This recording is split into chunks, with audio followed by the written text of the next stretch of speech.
अस्सलाम वालेकुम नाज़रीन, बहरान टीवी न्यूज़ में भलेकार आऊं आहियां प्रिया गुल ऐं मूंसां गॾु साथ ॾींदो न्यूज़ एंकर मुबशर सोलंकी। सबका पहिरीं हिकु नज़र हेडलाइंस ते। वफ़ाक़ी काबीना जो इजलास कुछ देर में शुरू थींदो। इस्लामाबाद में नए बल्दियाती निज़ाम के हवाले से ब्रीफिंग ॾिनी वेंदी। मुल्क के मजमूई मुआशी सियासी सूरत-हाल जो जायज़ो वरितो वेंदो।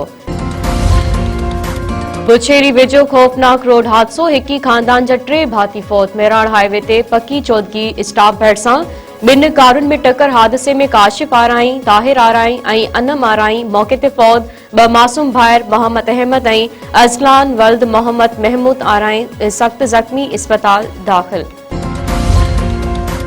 पंजाब केपीके ऐं सिंध के मुख्तलिफ इलाइक़नि में शदीद कोहीड़ो। M1 ऐं M2 कोहीड़ो घटि थियण ते खोलिया विया। मुल्तान सखर M5 मोटरवे कोहीड़े सबब ट्रैफिक लाइ बंद।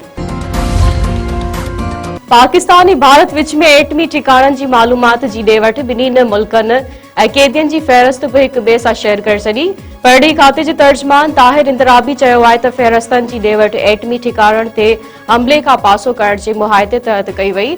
पाकिस्तान 257 भारतीय कैदियुनि जी फ़हिरिस्त भारत हवाले कई आहे।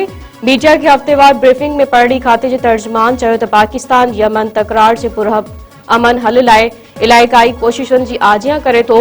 वज़ीर आज़म शहबाज शरीफ सऊदी अरब जे वली अहद सां राब्तो कयो।